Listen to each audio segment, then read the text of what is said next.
अस्सलाम वालेकुम स्टूडेंट्स, कैसे हैं सब।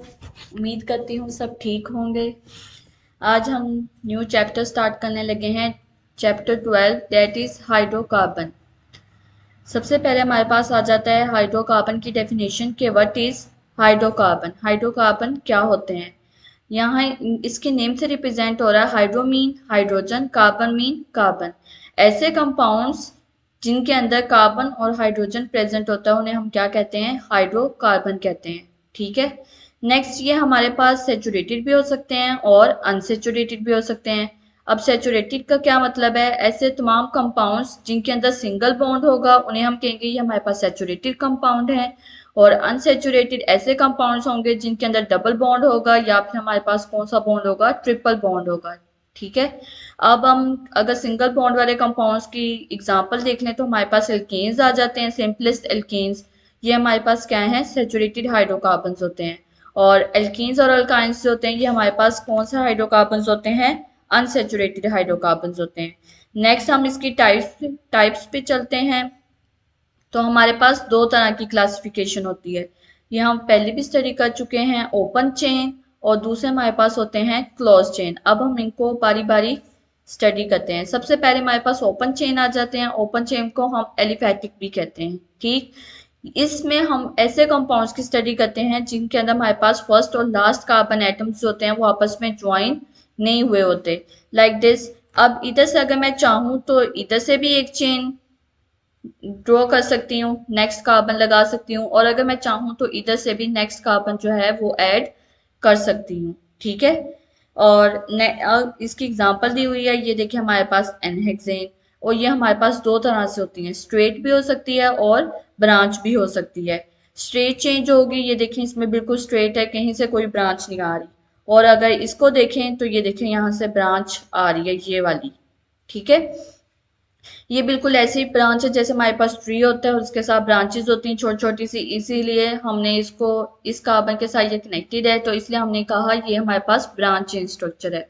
क्योंकि हम पहले भी स्टडी कर चुके हैं, हमारे पास दो तरह के स्ट्रक्चर्स होते हैं, स्ट्रेट चेन स्ट्रक्चर होते हैं और ब्रांच चेन स्ट्रक्चर होते हैं। अगर हम इसका नाम देखें तो हमारे पास क्या बनता है, 1 2 3 4 4 कार्बन है तो हम इसे क्या कहेंगे, आइसोब्यूटेन। और आइसो का क्या मतलब है, यहाँ पे ब्रांच एट सेकंड कार्बन। जब भी सेकंड कार्बन पे ब्रांच आ जाती है तो हम उसके लिए एक वर्ड यूज करते हैं स्पेशल, दैट इज आइसो। ठीक है। अब ये जो हमारे पास ओपन चेन कंपाउंड्स होते हैं ये सेचुरेटेड भी हो सकते हैं और अनसेचुरेटेड भी हो सकते हैं। सबसे पहले हम डिस्कस करेंगे सेचुरेटेड हाइड्रोकार्बन्स। सेचुरेटेड हाइड्रोकार्बन्स हमारे पास ऐसे हाइड्रोकार्बन्स होते हैं जिसके अंदर कार्बन की सारी वैलेंसी जो है वो सिंगल बॉन्ड से सेटिस्फाई होती है। हमने पढ़ा है कि कार्बन के आउटरमोस्ट शेल में कितने इलेक्ट्रॉन होते हैं, 6। ठीक है। और तो दो जो हैं वो इसके पहले शेल में चले जाएंगे, 4 जो हैं वो इसके नेक्स्ट शेल में आ जाएंगे। वो चारों के चारों जो हैं अब वो नेक्स्ट कार्बन के साथ कंबाइन होकर बॉन्ड बनाएंगे। अब अगर कहते हैं कि वो चारों के चारों जो हमारे पास कार्बन के जो चार की चार वैलेंसी है वो सिंगल बॉन्ड उनके दरमियान होगा तो इट मीन्स वो कौन सा हाइड्रोकार्बन है, सेचुरेटेड हाइड्रोकार्बन है। इसकी एग्जांपल ये नीचे गिवन है, एल्केन्स। ठीक, एल्केन्स इन सब में देखें सिंगल बॉन्ड है दिस। ये मेरे पास कंडेंस्ड फार्मूला है, ये हमारे पास कैसा फार्मूला है, मोलिकुलर स्ट्रक्चर फार्मूला है। ठीक है। तो ये देखें ये कार्बन है, इसने एक बॉन्ड इस हाइड्रोजन के साथ, ये भी सिंगल बॉन्ड है, ये भी सिंगल बॉन्ड है, जो इसने इस कार्बन के साथ बनाया है वो भी क्या है, सिंगल बॉन्ड है। ठीक, 2 कार्बन वाले को हम इथेन कहते हैं और 3 कार्बन वाले को हम क्या कहते हैं, प्रोपेन। इनका जनरल फार्मूला भी होता है कार्बन NH2n+2।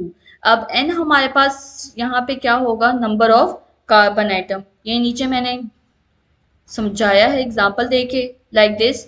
अगर आपके पास कह दें कि 2 कार्बन एटम है उसके अंदर कितने हाइड्रोजन एटम्स प्रेजेंट होंगे तो आप इस फॉर्मूला से नंबर ऑफ हाइड्रोजन एटम्स जो हैं वो फाइंड आउट कर सकते हैं, लाइक दिस। अब n की जगह क्या पुट कर देंगे, 2, इधर भी 2 पुट कर देंगे, 2 2 4 प्लस 2 कितने हो गए, 6। अब यही हमारे पास फॉर्मूला इथेन का होता है।